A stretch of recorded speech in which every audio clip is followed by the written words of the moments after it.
remarks. We will start with Mr. Sweeney.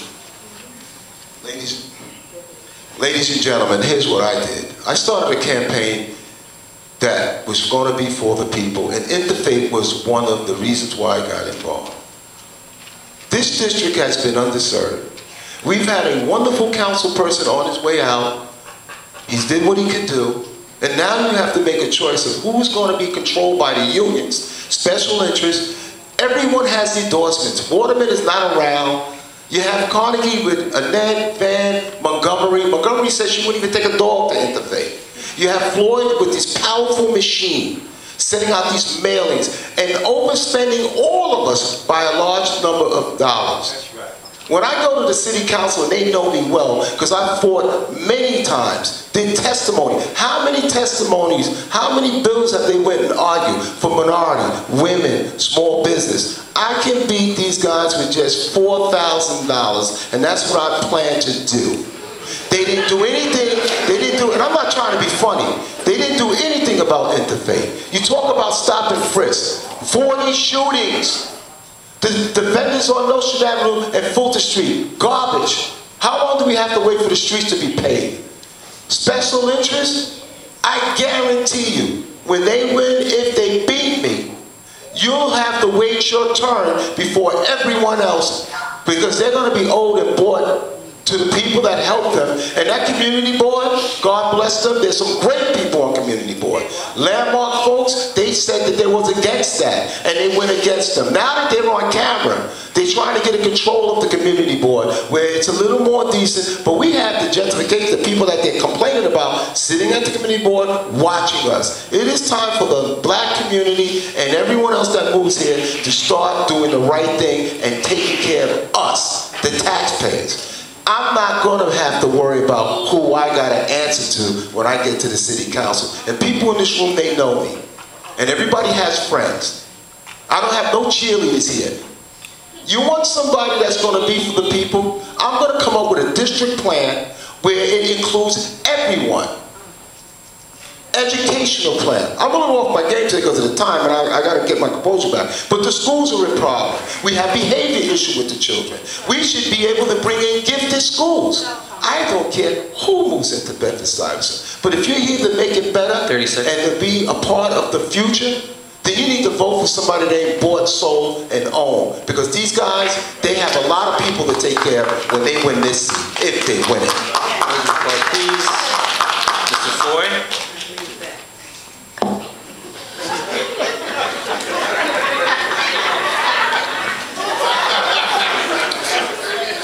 I want to thank the moderator. I want to thank you all for coming out. You know, much has been made of who is supporting me. So let's talk about that. Let's talk about the UFT who is supporting me, because every time the Bloomberg administration tried to gut public education, I stood on the front lines standing with our teachers.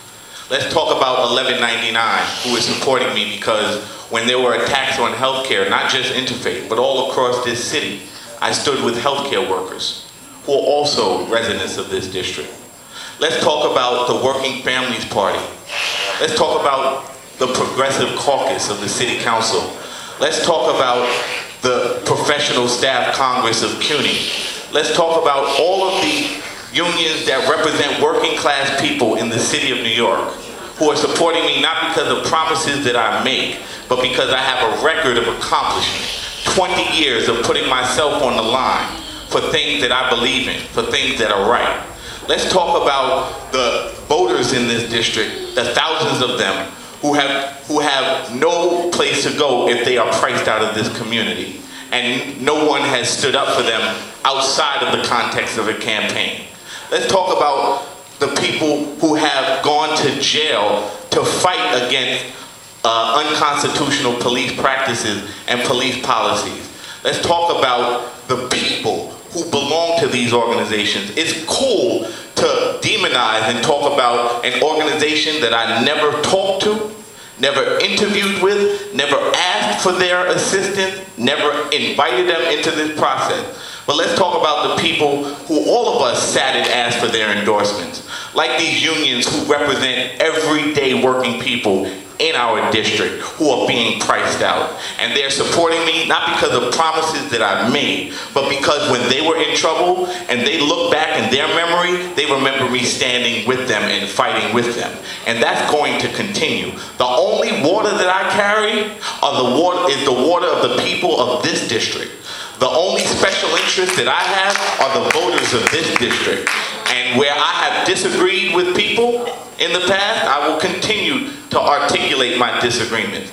It's quite clear that I have no problem standing up for myself when I believe that I'm attacked, and I have no problem standing up for other people when they are under attack. And there's nothing that's going to change about that, irrespective of who is supporting me and who's not. My life has not been geared towards winning an election. It's been geared towards achieving equality for our community and the people in this city. And one election, whether I win, lose, or draw, is not going to change that. I will always stay on the front line fighting for the people that have no one to fight for them. And I would match my record against anyone's record in this city fighting for working people, fighting for single moms, fighting for teachers, fighting for students, fighting for everyone that's been getting a short deal in the district. Thank you, Mr. Foy. Mr. Cornigan? Again, I want to thank everybody for coming out today and for SIBS and his partners for holding this. We've heard a lot today about people's plans and visions for the future. Now, I could go over a long list and litany of endorsements, but the most important endorsement comes from the people in this room. And what I want to talk about today is what I've been able to do at every chance that I've been given to serve within this community. So, as your district leader, I've registered over 2,000 new voters from this district. So you talk about gentrification, but I've made sure that those people coming into this community participate in its processes from the beginning to the end. So I've registered over 2,000 new voters. I've also put 200 people every election cycle to work on the polls. As your district leader, and some people this time will work 4 different elections, with the special election, with all the elections coming up, people will work those elections. So when you talk about jobs, I'm able to put between 200 and 300 people to work on the polls, not only to make money, but to participate in their civic engagement, which is ultimately important. As a legislative policy analyst for the New York City Council, Mr. Foy talked about the fact that we need to have interrupters and violence interrupters. Well, I wrote the report that got from the speaker $4.8 million to go to violence interrupter programs in the district. So those programs that he mentioned benefited from my ability to write legislation and to write a report that got the eye of the speaker and got money allocated in a very difficult time. On small business, I've been there for our small businesses. I've helped them work with utility companies to decrease the amount that they're owed and help them work in that regard. As far as housing is concerned, I've worked with developers to make sure that they stay within the framework of the Year 15 program, so that in the Year 15, we're keeping those units online so that we can get a cap on losing affordable housing. When it comes to senior services, nobody can touch me on that. I've written legislation to protect seniors from predatory lending, but I've also partnered with them to make sure that they have every resource available. We have an aging improvement district here in Bedford-Stuyvesant that I've partnered with to make sure seniors get the services that are necessary. As far as education is concerned, I work every single day writing legislation or reading to children in classrooms and everywhere in between.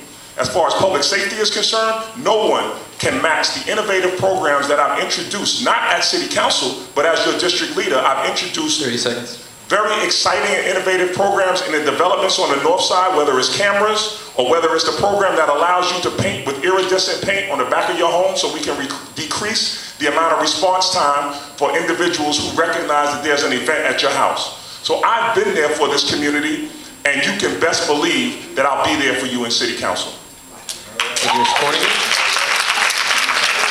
Reverend Tilley. I'm an old-fashioned parish minister. I'm concerned about the community. I've never hid behind a pulpit, behind investments, because I believe that the finest tradition of leadership in our community comes from clergy leadership that has an intimate understanding of what people's daily lives are. As I said, as I was preparing to come over here, I got a call from one of my dearest members' family that they were about to pull the plug on her.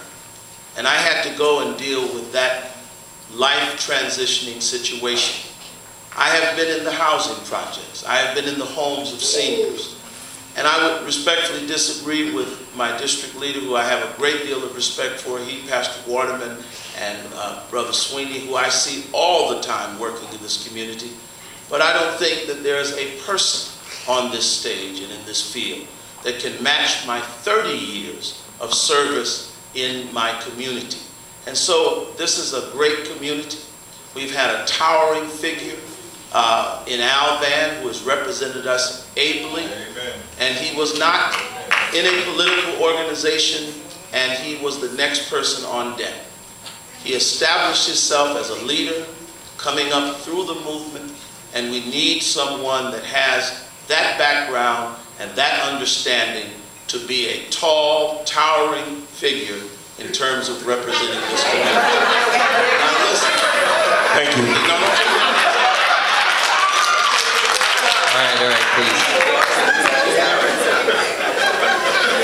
Because I want to remind you Please.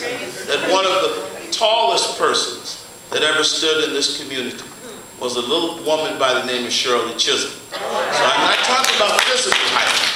I'm talking about the ability to go to the well of the City Hall from day one and stand and advocate on behalf of this community, fight the forces that will seek to displace people, help to inspire. The next city council person has to be able to walk this district as I do. They call me the walking minister, and inspire hope in the residents of this district to bring forth this diamond that's in the rough. When I see young men out in the streets with no jobs, when I see young men with attitude, I don't see them as a problem. I see them as a possibility. We've got to have a city council person that helps us see the sunny side of life and not the slummy side of life. When a window is broken, a brick is broken, that's the slummy side of life. Train a young person how to be a glazer. Train a young person how to be a brick mason. That's the sunny side of life. I've given 30 years to this city. I've given 30 years to working class, poor and middle class people. I'm asking you to send me to the city council because I'm truly an independent person, independent of all but the constituents of this district. I thank you so much. God bless each and every one of you. Ladies and gentlemen.